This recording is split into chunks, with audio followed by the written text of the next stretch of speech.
আসসালামু আলাইকুম। যারা প্রথমবারের মতো কনস্টান্সে যাচ্ছেন তাদের জন্য আমি বলবো মাস্ট সি একটা প্লেস। আমার নিজেরও জানা ছিল না, মানে এটা আমার একটা দর্শনীয় স্থানের মধ্যে জায়গা পাবে। কারণ আমাদের প্ল্যান ছিল আমরা মাইনাওতে যাব, ইনজেল মাইনাও আমাদের মোস্টলি যেটা প্ল্যান ছিল। তো আমরা যে হোটেলে উঠি সেই হোটেল থেকে যখন আমরা আশেপাশে কি আছে দেখার মতো সার্চ করি, তো কিছু জায়গা আসে, আমরা সেখানে যাওয়ার উদ্দেশ্যে রওনা দিই।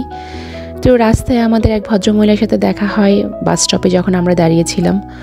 তো সে আমাদেরকে এই জায়গাটার জন্য বলে যে এটা খুবই একটা বেস্ট জায়গা, কনস্টান্সে যখন এসেছো এটা অবশ্যই তোমাদের দেখতে হবে। আর এটা হচ্ছে সেন্টার অফ দ্য কনস্টান্স অ্যান্ড এটা মানে এত সুন্দর একটা পিচফুল জায়গা, সব জায়গা থেকে ট্যুরিস্টরা এসে। আর এটা একটা বলা চলে এই জায়গা থেকে বড় বড় শিপগুলি দিয়ে অন্যান্য দেশে যাওয়া পসিবল, যেমন অস্ট্রিয়াতে, সুইজারল্যান্ড, সব জায়গায় যাওয়ার মানে একটা বর্ডার বলা চলে।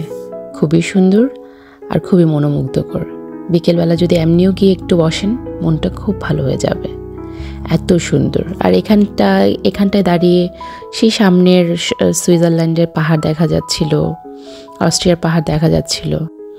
আজ এই পর্যন্তই। সবাই ভালো থাকবেন, সুস্থ থাকবেন, সুন্দর থাকবেন। আল্লাহ হাফেজ, আসসালামু আলাইকুম।